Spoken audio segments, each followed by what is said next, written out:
And this is where the Blue Lady was supposedly resided, the ghost of the Blue Lady.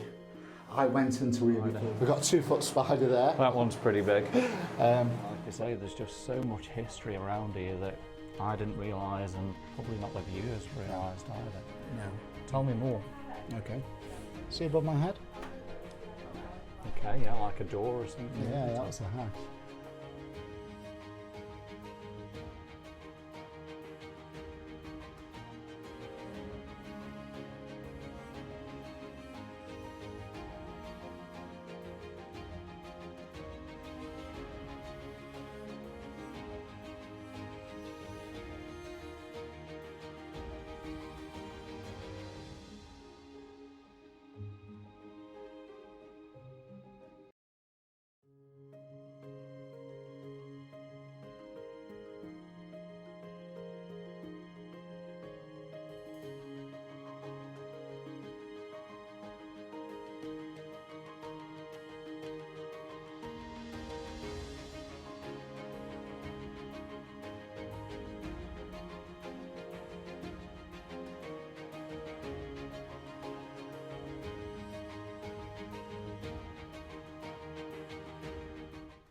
And welcome to our 5th documentary. Yeah.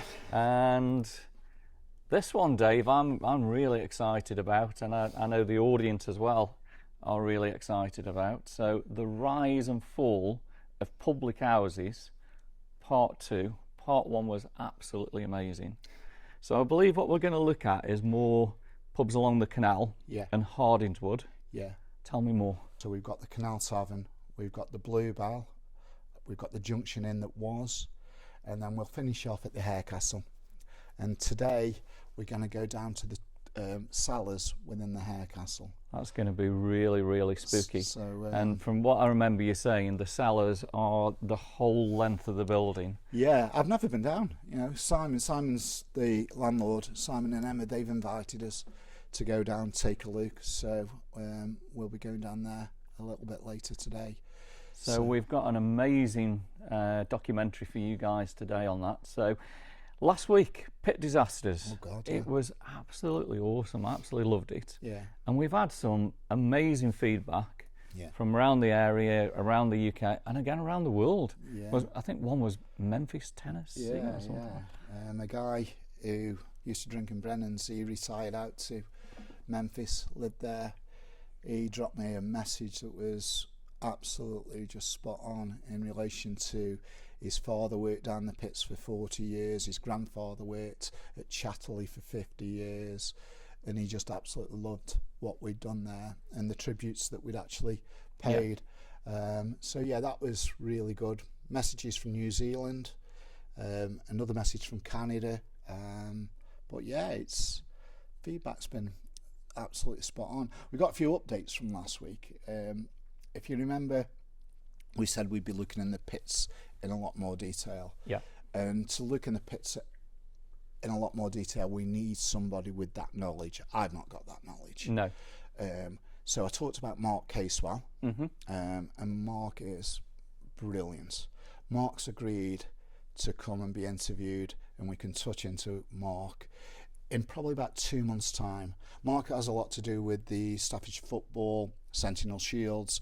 He's deeply embedded in that at the moment. Yeah. But as soon as those are out the way, Mark's going to come sit down and answer any questions. And chat to us and tell us all about the mines. Yeah.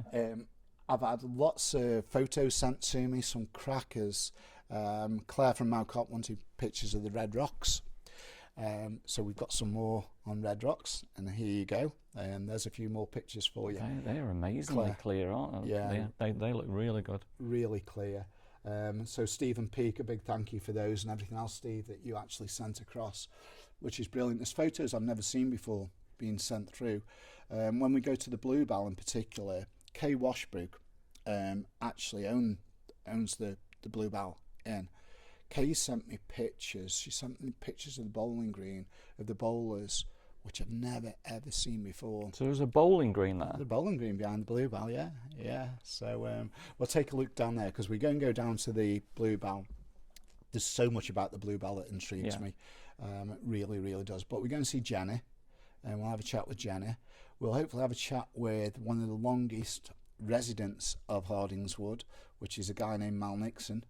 Mal's lived there for 63 years, and he actually lives in the Junction Inn cottage, which was Junction Inn stores and Junction Inn the pub itself.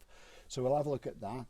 I've met with Fred Stark, who's another Kidsgrove guy that's so full of knowledge. He's brilliant. We sat here in the Masonic a couple of nights ago, and he talked me through some of the pubs, a bit more info on the pubs, so I'll touch on that.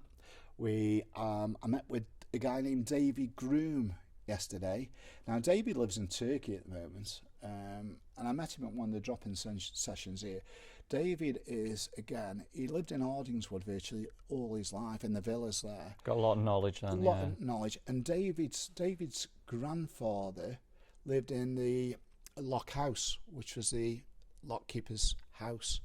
And again, here's a picture of where David's granddad did. So I'll touch more on what David's memories were, but there's some really good flashbacks that he had yesterday, and we can have a look at those when we get down to Hardingswood. So yeah, we've got a busy day ahead of us. So yeah, that's where we are.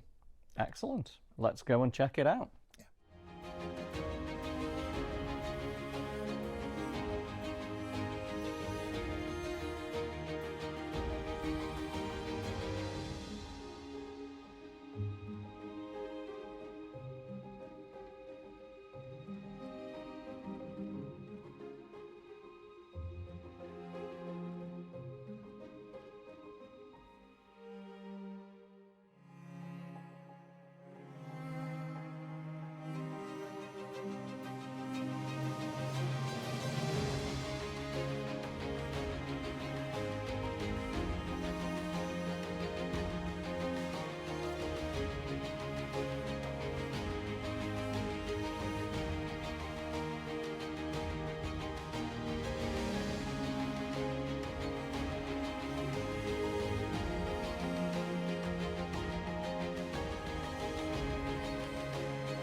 Well, I think it's time for the usual drink here again, whiskey. Cheers. Got to be done.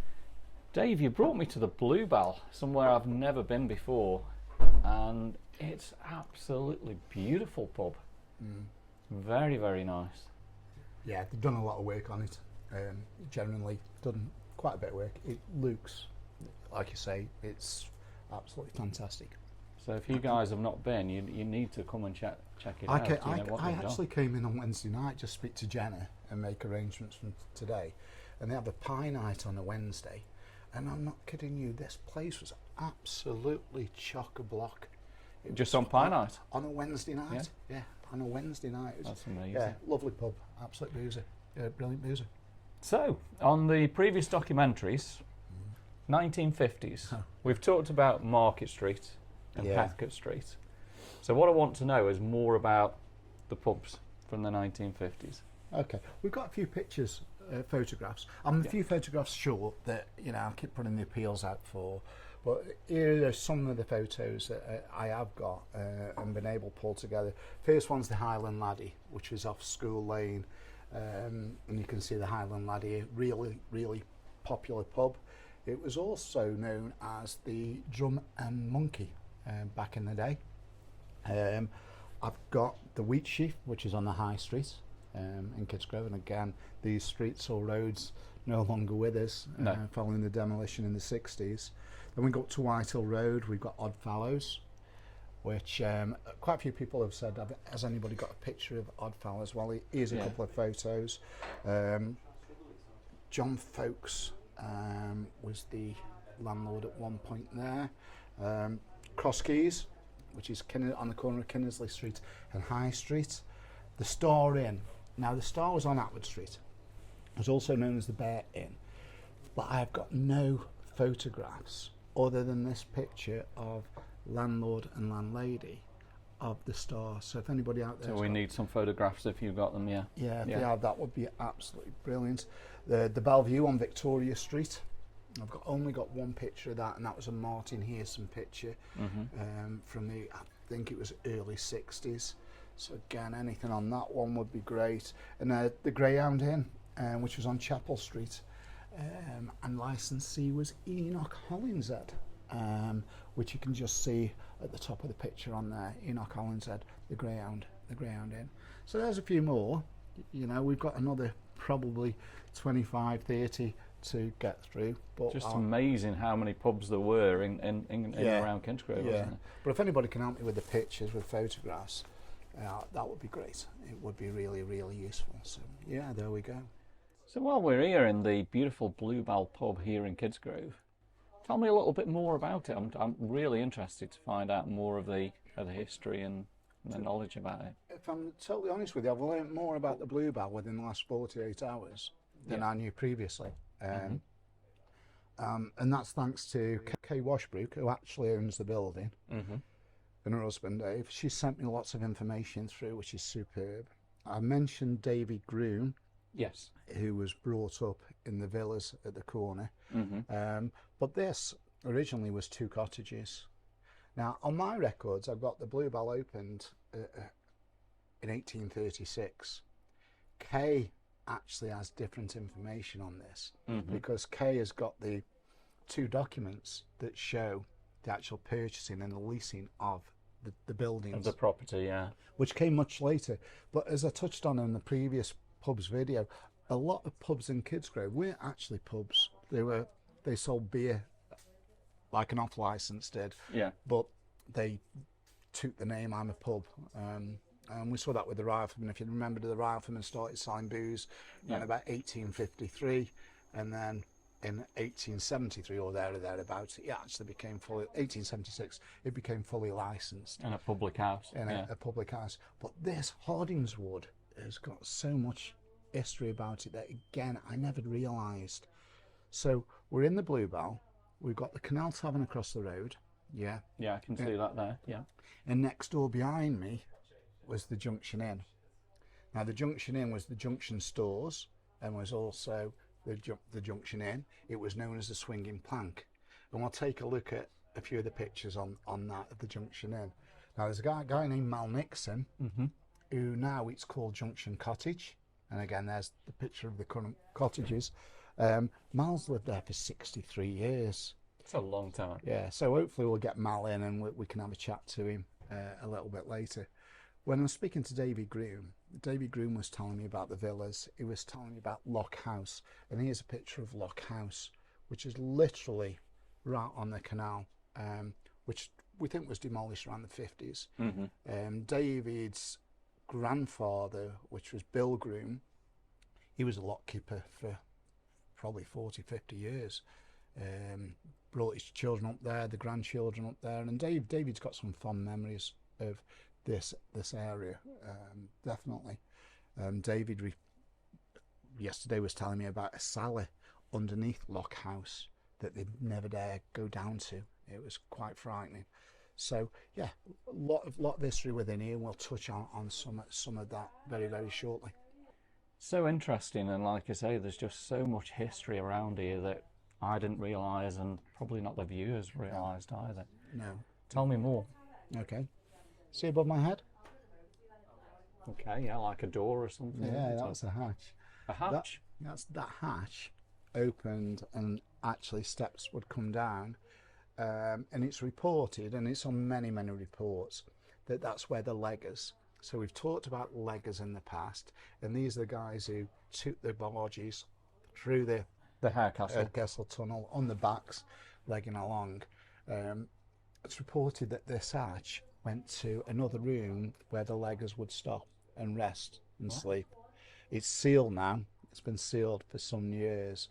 But yeah, I've always wondered what that hatch was about. That is unbelievable, isn't it? So when you think where we are sitting right now, ladders and the... Yeah.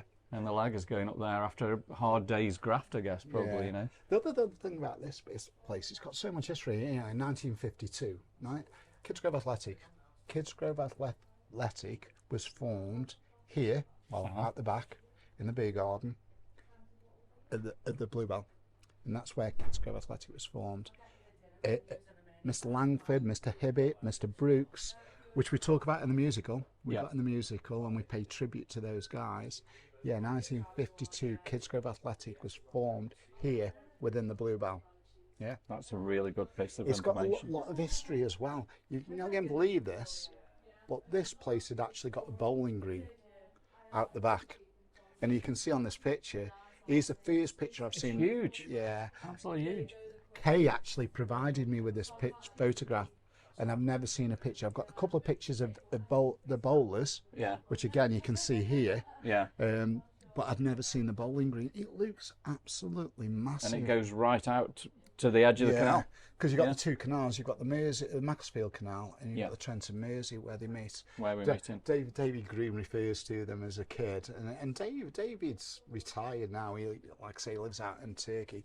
And he fond memories saying we got the clean canal, which is Trent and Mersey, and a dirty canal, and that's what they referred to as kids. Yeah, which is really, really sort of interesting from those times. But yeah, steeped again in history, this place. We will get Mal and have a chat about the Junction Inn. The area is John Coclough. Are renowned for this area. Within the pub here, it's really, really interesting because on the walls, you've got all the camera awards because it is a real ale pub. Yeah. It's won so many awards for the real ale here, but it's also within one of the always there, it's got the story of Hardingswood and the story, and those were memories from Jack Coclough, and there's a picture of Jack on there. That's well worth a read, what's on that wall. But yeah, there's so much into this. We'll go across to the Canal Tavern. We'll have a look across there.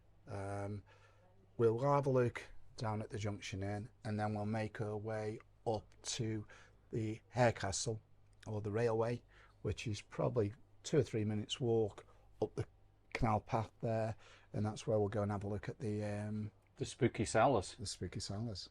Yeah, can't wait. Which I'm looking forward to. So yeah, well, thanks to Jenna for allowing us to video here.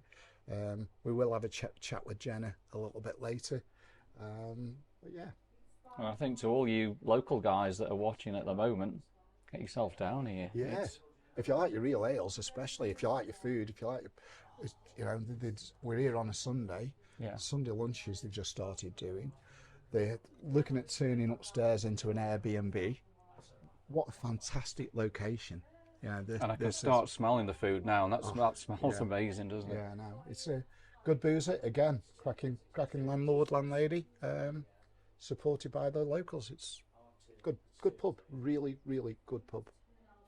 So just before we leave the Bluebell, we've talked about the Junction Inn on the previous documentaries. Tell me a little bit more about the Junction Inn. Okay, Mary Hancock ran the Junction Inn for over 40 years. Here's a picture of it. Mary's there circled on this picture. As you can see, on the right hand side you've got the Junction Inn stores, on the left hand side you've got the boozer. Yeah. Mal Nixon I mentioned, we'll talk to Mal. It was licensed from around about 1808 on paper, whether it was a proper pub, blah blah blah. And in between the Bluebell and the Junction Inn was a cottage, and that cottage was actually demolished to make way for the car park and access around the back here. Right. So right next door to us, between the Junction Inn and there. Names in the area, I mentioned the Cocloughs, the Longshaws, Mary Hancock, the Hancocks are all well known within the Hardingswood area.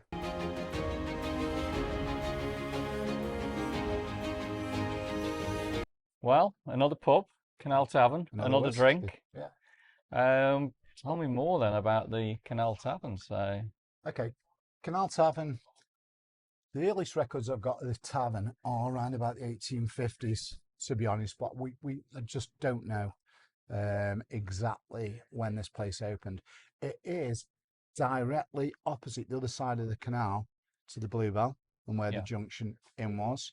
It's right next to Lidl, the new supermarket Lidl. And before where Lidl was Kidsgrove Working Men's Club, which you can see on the pictures here, but I remember also, that. yeah, but before Kidsgrove Working Men's Club, it was also the Scout Hut. And here's a few pictures of the actual Scout Hut. the Scout Hut before they moved up to the actual avenue. Canal Tavern, fair few landlords. George Stonier, which is on one of the pictures, on this picture, I think it was early 1900s. Bev and Eddie Franklin, who are now retired in Spain, who again were great landlord, landlady. Moses, Mr. Moses. The car park here at the tavern, if you were to look at this picture, these two cottages were on the car park of the tavern. Yeah. And everybody knows the tavern is known for being flooded. When you've got that rise, that sink down there, yeah, these two cottages were there. One was a 1-bedroom cottage, the other was a 2-bedroom cottage.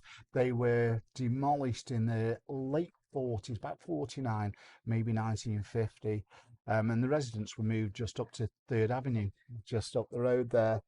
But yeah, you've got, if you look at the picture again, you can see the gate on the circle there. Yeah. That's the gate to the front entrance to the Canal Tavern.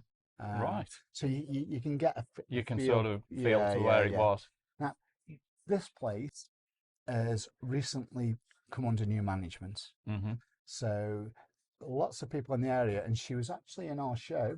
Sharon will bring a lot to it, and she will make it work. She's good friends with Jenna across at the Bluebell as well. When you talk to any of the old regulars in the tavern, they always refer to the good old days. Yeah. And there was and if you go back 20, 30 years, there was always a rivalry. Look at these photographs.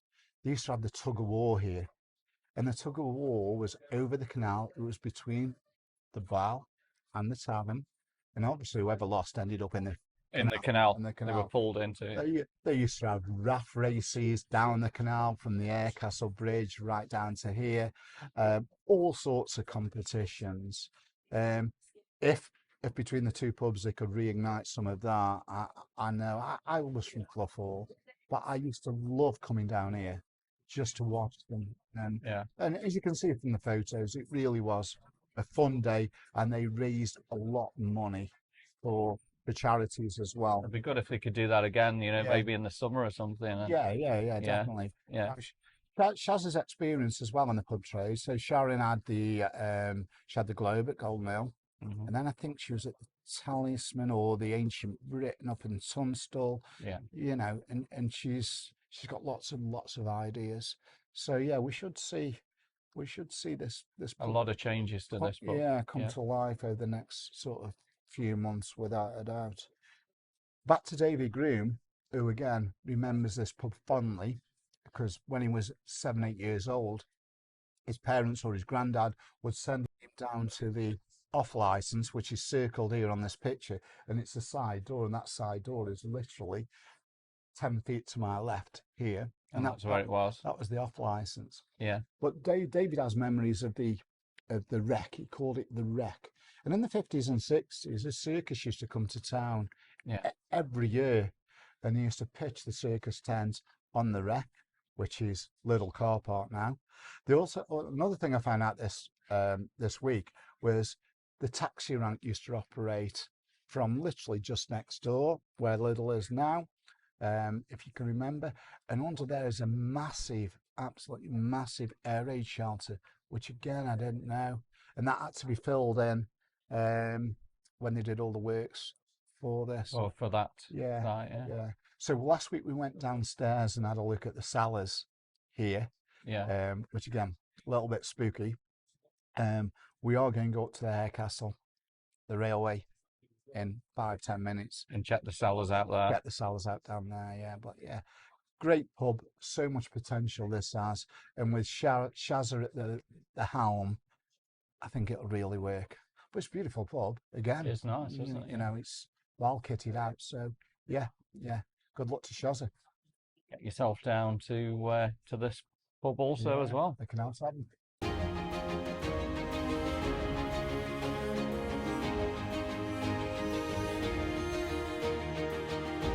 So we're at the point then that everyone's been waiting for, and the railway. We are going to go down in the cellars. Yeah, we'll go have a look at the cellars. Simon's just opened the cellars up for us. Yeah. We're here in the behind the bars. There's 2 bars, all one encompassing room. They've done it really well. Simon and Emma have done a real good job here. But let's go and have a look at the cellars. Okay.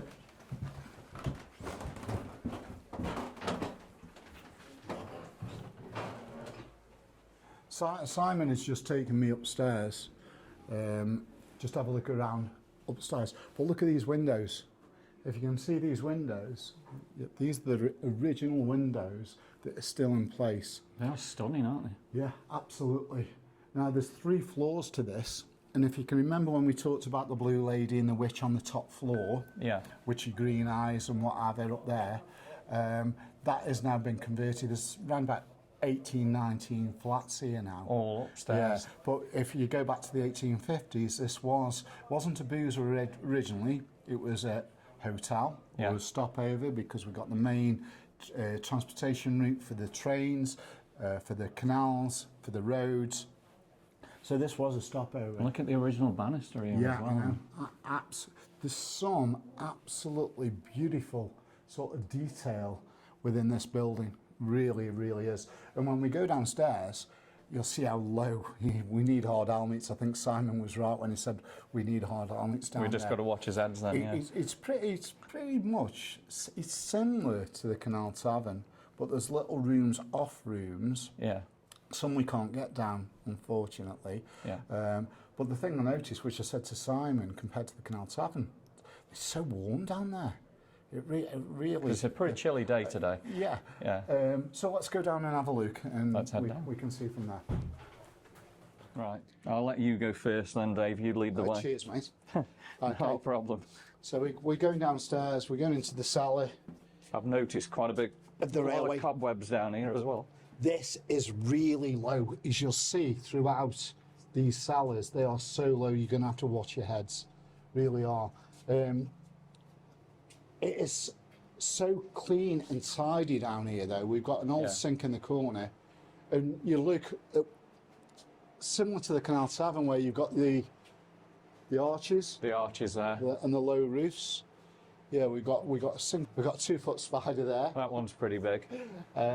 But again, as we duck down and we go through, let's go through this side first.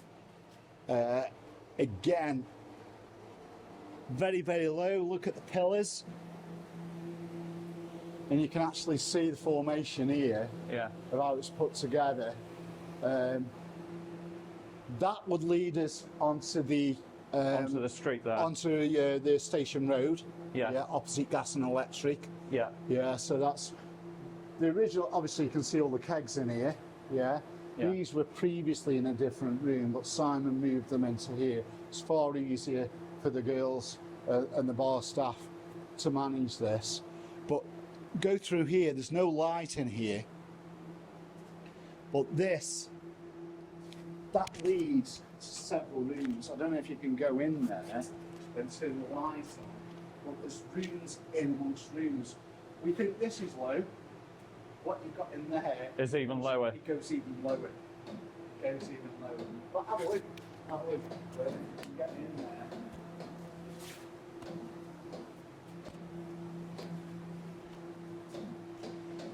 That's pretty low in there, isn't it? And it does go lower. And look how low it goes through there. That's just amazing, isn't it? And there's more rooms through there. If we go back through, I'll show you a few more rooms in here. Okay. Again, these are all original. Yeah. Yeah. As we go through. Again, you can see what we touched on earlier. the rounded rounded roof. sort of roofs and that. And look how low this is. My goodness. So we go into here, and again we've got more rooms here. Again, sign Emma uses for storage. But we get a feel, you know, it was a hotel. People were stopping down here. Actually staying down here. Yeah, as well as upstairs. The stables were out the back. There are stables. Yeah. The stables are still there. They're to the side, to the rear of the building, which are locked up currently. Otherwise, we'd have been able to go into there. Yeah. But again, as we come through here, here's another room. And again, this was probably another bedroom that we've actually got here. But it's, yeah, it was described to us as a labyrinth. There are so many rooms. Some we can't get into, which, you know, we appreciate. Just so low down, aren't they? Yeah. And it is so low. It's spooky as well. It's not as spooky as the tavern. No, it isn't. The tavern's definitely more spooky. The tavern got 2-foot spiders. Massive ones. I've seen quite a few around here as well. This is, I can't believe how low this is here as we go back through here. Yeah. This is just madness. Absolute madness. That's definitely getting low down there, isn't it? But yeah. There's a lot of history. There's definitely a lot of history in these boozers. And definitely you can actually see it. And we'll check out a few more of the cellars of our oldest pubs over the next 2 or 3 months, without doubt. Certainly glad I've been able to to come down here. And first time I've been down here. You know, it's different. Very different. Very, very different. Yeah. Let's make our way up. Okay. This looks like the original Handle. Original bar, yeah, within there. So Brilliant. real. Awesome. Okay, that was really interesting. What I would like to see, if we can possibly do it before leaving here, can we have a look upstairs? Because I've heard so much. Yeah. I know it's flats now, but how much can we see without disturbing anyone? Okay, Let's head on up. Yeah. And again, I mean, we can look at the windows as we head up here. They are just absolutely spectacular. Okay, yeah, I mean, the windows are just absolutely amazing, aren't they? The original windows there. Yeah. Again, I can't go over the banisters, are These amazing. are originals. Definitely originals. So we carry on looking up here. And again, you can actually see from the architrave, you can actually see how it was actually laid out. So we're going through, we're going. And there's even more stairs. There's more stairs. There's stairs on top of stairs, to be honest. This place is unbelievable, isn't it? Yeah. Yeah. And you've We've got the view out over onto the main road there. the old police station. Oh, right in the corner there. The old police station's across there on the corner. So that's the old police station there, before it went to Longrow. So again, we're going up. Now, this is the scary room. This is the room. The scary room? What do you mean by the scary room then, Dave? Where the Blue Lady lived. You brought me up to the top floor. Yeah. So this originally was one room. It was one room all the way along, opposite Gas and Electric, and this is where the Blue Lady was supposedly resided, the ghost of the Blue Lady. I went into here before it was refurbished, and there was a massive fireplace. I've mentioned it before, the oak beams going throughout. Looked like there was a billiard table or a snooker table within that room, but it was huge, absolutely huge. And this is the room that was sealed for 32 years. For whatever reason, 32 years, that was sealed. And again, It just continues and goes on forever, doesn't you've it? got corridors after corridors. It goes down, goes round. But yeah, you get a feel for it now. It's huge up here, isn't Yeah. it? But if we head back down, Yeah. yeah, let's I head, think what you've just told me there was scary enough. Let's Yeah. head back down. yeah. Let me know. Padlocks and stuff like that guys. Simon said, I don't know why. No, They're all padlocked and Simon doesn't know why. he doesn't know at all.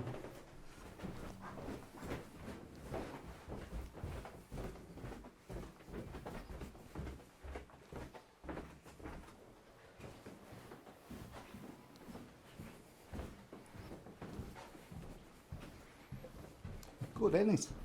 Absolutely fabulous. Okay, we're back here in the Bluebell. We promised you that we would introduce you to Mal Nixon, who's joined us. Mal has lived in Hardingswood for over 60 years, and we're going to do a bit of reminiscing like we did with David Groom the other day. And as you can see on the table here, there must be 150 old photos that Mal has brought along. But Mal, tell us a bit about your life here on Hardingswood. Well, I would never leave. It's just a place you want to be. It's nice and open at the front, it's open at the back. It's got this lovely pub here. I grew up when the shop was next door, and then Which was the Junction Stores. which was the Junction Stores. Most people will Yeah. remember it. And before the Junction Stores, or next to the Junction Was Stores, the Junction Inn. up until the late 1930s. Yeah, and next to the pub was the stables, Right, okay. because they stabled the horses, as did the tavern apparently years Yeah, ago. And I was told that you used to have competitions, like if you stabled your horse, well, you'd get a free meal. Right. So competition's been going for a long Yeah, time. yeah. Yeah, and it's sort of, it is just a nice little street. You talk about, you mentioned a little bit earlier, some of the families that lived here, they all seem to know each other. Oh yeah, Somehow we touched on quite a few of the families were related here. yes. We won't go into that anymore. No central heating that time, Dave. So give us a name of you. No central heating, like it. Give us a name of some of the names that lived on Hardingswood here. Oh, I remember Mary and Abe Barlow. They lived where Jenna lives now. Right. There was Walter and Jessie Byron. They lived here. Yeah. There was Mary Farmer. She lived in the little cottage. Yeah. There was, oh, I can't think of his name now. Percy Garney. Right. Okay. Percy lived in the other cottage. Yeah. Uh, And down that end, you got the Longshores. And then in our little row, there was my gran, who lived in the shop with my granddad, who ran it until my granddad passed away, and then it was just too much for her. So she swapped with us, because there was like family of 5, and we were living in a 2 up, 2 down. So she swapped with us, Yeah. and then on the end house was my uncle and his wife Doreen, and my 2 cousins Tracy and Glenys. Yeah. Glenys was in my class at school. I've not seen her for probably 40 years. I'll be honest with you, Dave, I haven't seen her for at least, I bet it's 10 years, and I bumped into her in Own Bargains. Wow. Wow. So And the lock house, the grooms, Lockhouse, yeah, Mr. Groom. Bill Groom, I heard Yeah. lots of him. We had David, his grandson, who came along the other day to have a chat to us. Absolutely brilliant time with David, Right. reminiscing. Yeah, because I think Bill Groom had 10 kids in total. You know, all at one point living in Lockhouse, and we put a picture up of Lockhouse. We've got one. We put one on up earlier. Yeah, and you were saying how Bill Groom used to chase you off when you're playing Yeah, football. if we're playing football in the street, and then if you knocked the ball over the wall, unfortunately, he had an outhouse, and it hit the roof, and it really did clang. Yeah, And we didn't do it on purpose, yeah. but he'd come out, shake his fist at us. He always chucked us the ball back. Yeah, You know what I mean? yeah. Yeah. Well, we had. I saw a few pictures. I said in the beginning of the video, I've learnt more about the BAL in literally the last 72 hours than ever before. and I did drink in this place at one point. Colin Madge, I think, was licensee. Colin. Yeah. Oh no, I remember the Liverpool lad. Yeah. Colin. Yeah. Three Sons. Yeah. Colin lives next door to me. Oh, does he? Yeah. He does. Didn't he marry one of Tooth's? Yeah, he did. Yeah, he did. He did. He married. That's it. Yeah. His name just escapes me now. Lovely girl, yeah. Oh, yeah. And, yeah, yeah. absolutely. But there are things we found out. So we were looking at the hatch. You're on about Yeah. Jackie Tooth. Sorry, that's just. Jackie. Yeah, I was just thinking about it. Yeah, Jackie Tooth. But we were looking at the hatch the other day. Yeah. And the history behind that, and the leggers that used to drop down, and that was a room above here that the leggers used to stop in once they'd done the shift. The other interesting thing I want to go back to is you actually live in the cottage that's now called the Junction Inn Cottage or Junction Cottage. No, I live next door to that. You live next door? Yeah. Okay. That's Terry's. Right, so that is literally, what, 2-3 doors down? 2 doors down, is it? Terry's is 2 doors down, mine's right next door. Right, okay. So we were talking about that, and the Junction Inn at the time is also known as a swinging plank. Yes. Now this is, I've had 3 stories what the swinging plank is or was. Now the one I'm certainly favouring is when the leggers used to go through the tunnel, they'd have a plank going across, they'd lie on their backs and they'd work their way through. And that very much is the favourite, but nobody, not even Philip Lees in the history, mentions it. Then a regular in here last Wednesday said it was something to do with a swing bridge that was out here or a lock that was out here. Right. But I'd never heard that before.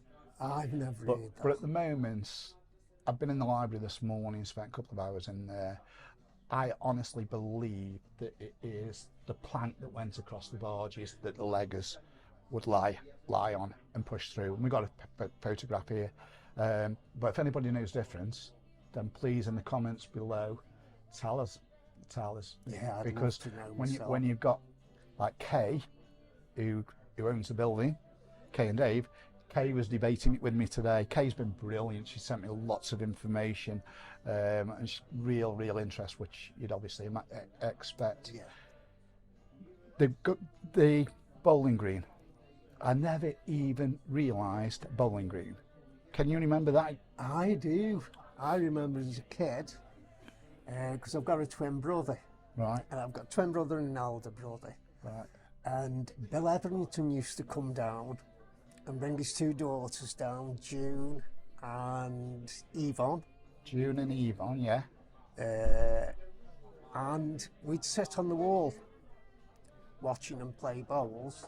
And Bill would come in and get us a bottle of Shandy Bass, bring it out in a bag of crisps each. And that was great. That was such a treat, though. Yeah. It sounds nothing now, but Yeah.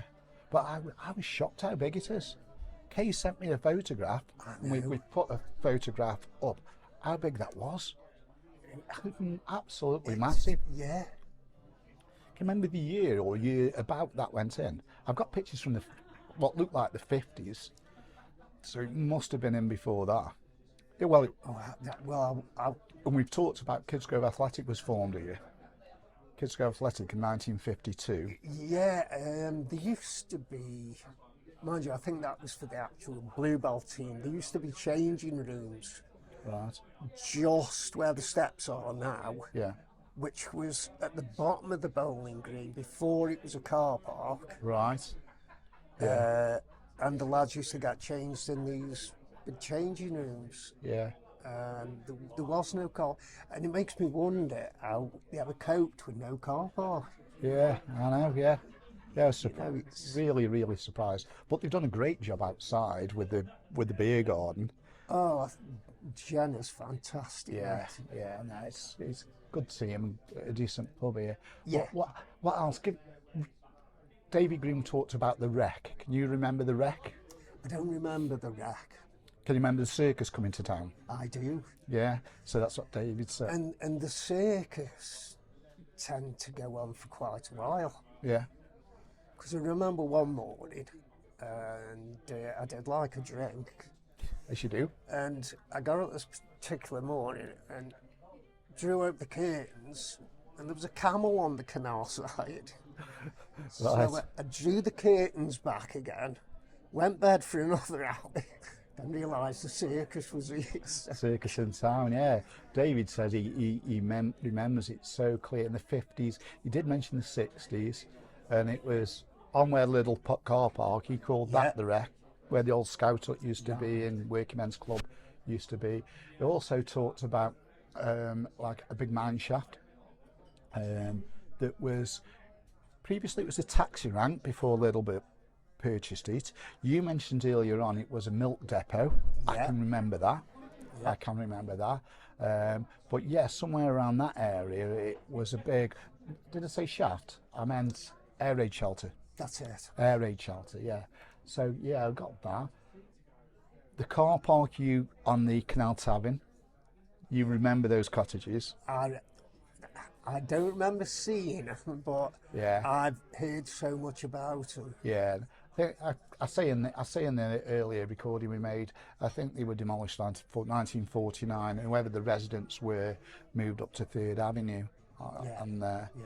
But you know, you've got some cracking photographs here that we can actually go to. I've already taken a photograph of quite a few of them. Some of them are on display here within the tavern. There's quite. Within the tavern, within the Bell, and some of the history that's on the wall around the corner from Jack Colclough is fantastic as well. Jack Colclough? Yeah. Blimey. Yeah, the Colcloughs. Lovely people. Yeah. So, yeah, there's quite a bit of history here, you know, so, yeah. You're certainly bringing up things that I'd forgotten about. And, that's the intention, get people thinking, remembering, and we've got it documenting or cataloguing, and that's the intention of what we're trying to achieve here. You know, we don't claim that we know absolutely everything about Kidsgrove. We don't. We are finding out. It's every day we go somewhere different, or every weekend we go somewhere different. Bloody hell, I didn't know that. Wow, I didn't know. You know, it's eye-opening. So yeah, is there anything else that you think's worth a mention? No, then. Did you work locally yourself? Oh yeah, I worked in the Bluebell in the 70s. Oh, actually, in the pub? Oh yeah, I worked in the pub for Ray and Carol Smith. Right, okay. I don't know if you'll know Ray and Carol. No. She was a Scots lady, and Ray, I'm not sure where Ray came from. Yeah. And I worked for them. And then they left, and it was closed, sadly, for a couple of years. Yeah. And then a chap called Graham, I can't think of his second name, but it was Graham and Eileen. Yeah. They refurbished the pub. Right. And because there was, in that room there where the darts board was, there was a great big hole in the floor. So as you ever get your darts out, if you weren't careful, you went down the hole. So. Right. And they did it up, and then a couple called Stuart and Ruth Harper, who I'm still great friends with, fabulous people, and I worked for them for a few years. Did you work in the tavern? I did. I worked in the tavern. Who did you? I worked for Tom and Margaret Hattle. Wow. In the tavern. Yeah. They were from down south, somewhere, London somewhere. Oh yeah, you've not got far get home, had you? No, it seemed like a good way some nights. So. Can you remember some when I talk to people, when I go to the Masonic Hall or Kidsgrove Working Men's Club or Social Club that it is now, and I was doing drop-in sessions, everybody talked about 1780s, maybe early 90s, the good old days where the bar and the tavern, they'd have the tug-of-war competitions. Oh, yeah. The raft racing competition. Not necessarily in the summer. No. In the winter, they break the ice. Really? Yeah. Right. Yeah, they break the ice, and if you got pulled in, you were freezing, mate. Yeah, I must admit, everybody, I talked to the Harrys, and the Harrys say, "Oh, them were the days. They were the best days." Yeah, Steve. Yeah. I know all the Harrys. Yeah, they're all good boys. But no, it's been great to meet you.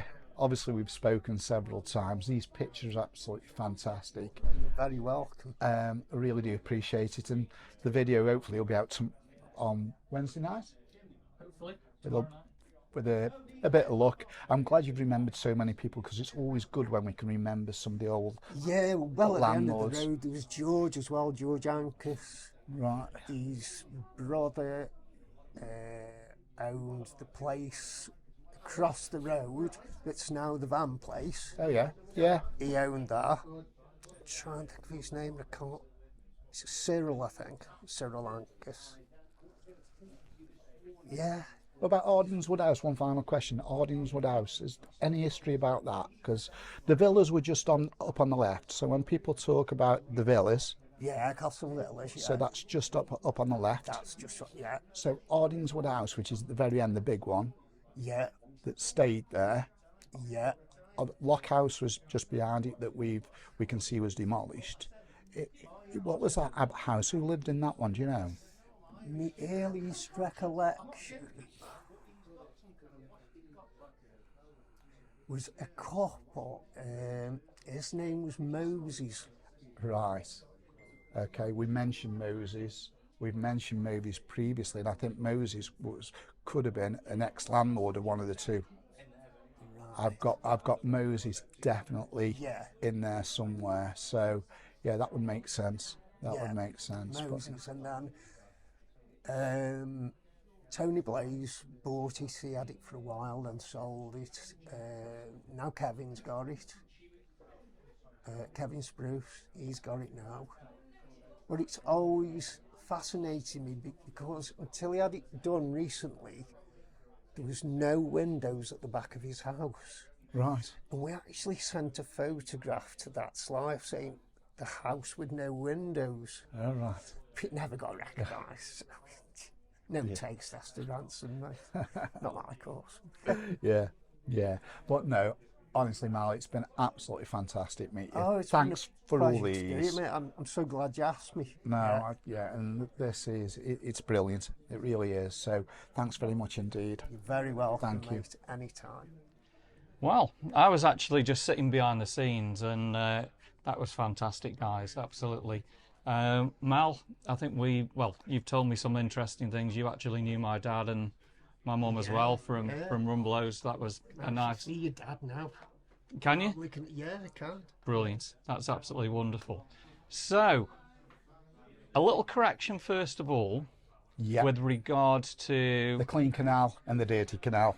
so the Macclesfield and the Trent and The Mersey. Mac was obviously the clean canal. The Trent and Mersey was the dirty canal. I think I said it the other way around earlier. We don't rehearse these. These are really off the cuff. Absolutely natural, aren't they? These fire questions at me. If I can answer them, I'll answer them. So yeah, it was just a little bit of a mix-up on that one. So yeah, we know what we're doing next week. Absolutely. We've started the work on that. We're looking at shops in Kidsgrove, looking at how they looked in 1983, how they look now, and quite a few stories about how they looked in the 1920s. You know, so we know we're doing that, and we're going with that on Sunday. Got three challenges. The first one's leggers. So if anybody disagrees with them lying on the back and going through the tunnel on two planks or on a single plank, then let us know in the comments below. The second one is of the Star, which was on Atwood Street.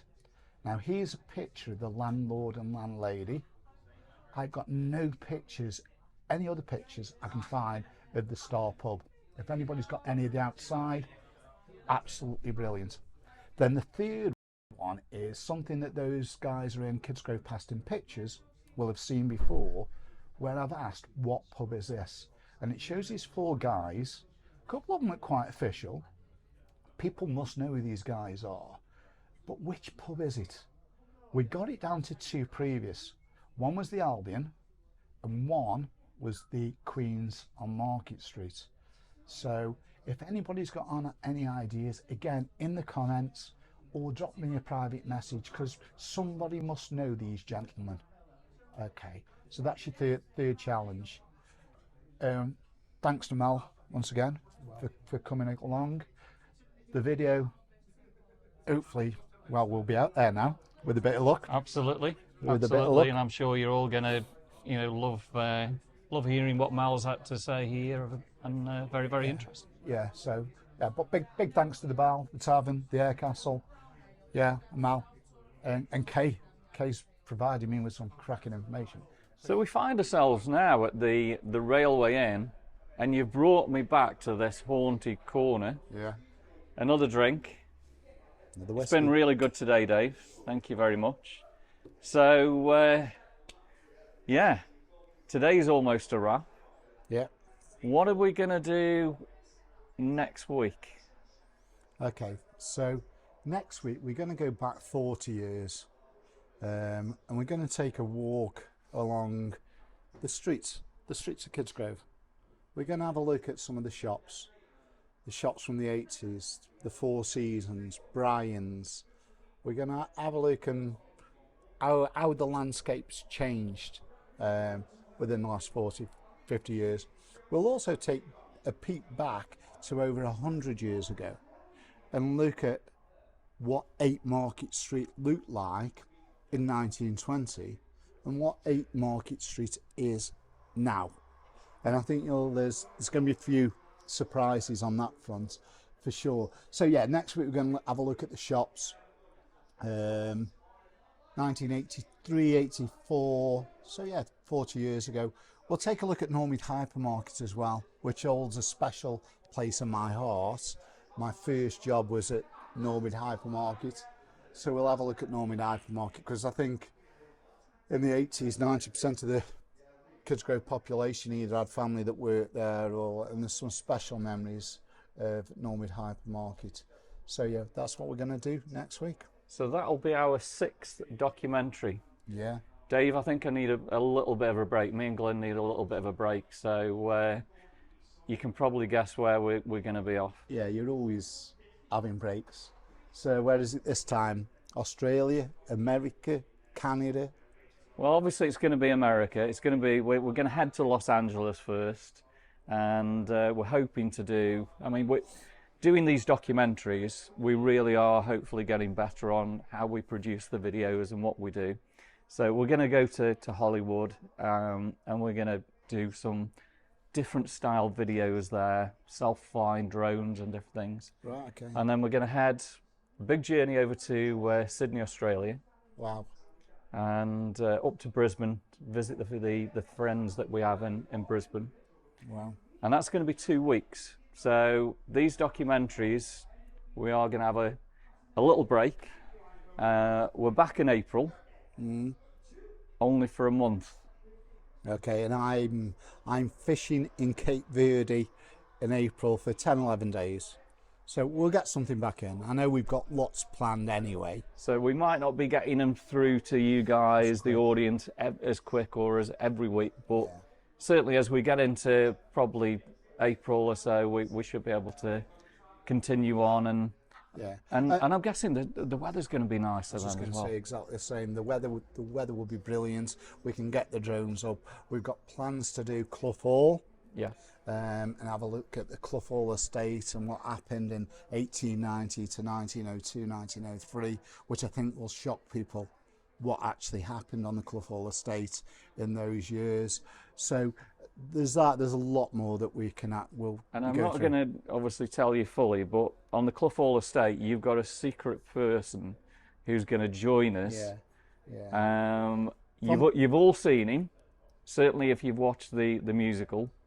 And I think he's going to bring brilliant ambience to the to the documentary. He was in our musical, so we'll introduce him formally at a later date. So on to the thank yous again. Thank you for Glenn for doing the filming today. Been absolutely awesome. You guys, the audience, if you haven't done already, link below. Check out the full musical. Kidsgrove the Bygone Days. It's 2 hours of awesome entertainment. And again, if you want to watch any of the previous documentaries that we've got, just go onto YouTube, search Bygone Days, and they're all coming up now, aren't they? Yeah, they're all there. Just Kidsgrove Bygone Days on YouTube, and they all pop up. over 8,000 views so far. It's just amazing. Big thanks to a number of people. Thanks to Simon and Emma here at the railway, for hosting us. Thanks to Jenny down at the Bluebell. Thanks to Shazza down at the Canal Tavern. Thanks to Fred Stark. Thanks to Chrissy Brennan, David Groom, and Kay has been absolutely fantastic with the information she's pulled together for us. So no, really, really good. And obviously, I keep promoting this. Philip Lee's Top Man, 12 quid. You can buy it from the library. Every bit of information, history up to the year 2000. 2000 is in that book, and you can buy it from the library. So if you want to know the information about Kidsgrove, grab the book. Ever want anything validating, it's within that. It's all in book. there. It's been the Bible to me. It really has. But yeah, no, thanks for that. And again, cheers, Glenn. Cheers. Let's have a good one. We'll see you guys next week as we walk around the shops of Kidsgrove.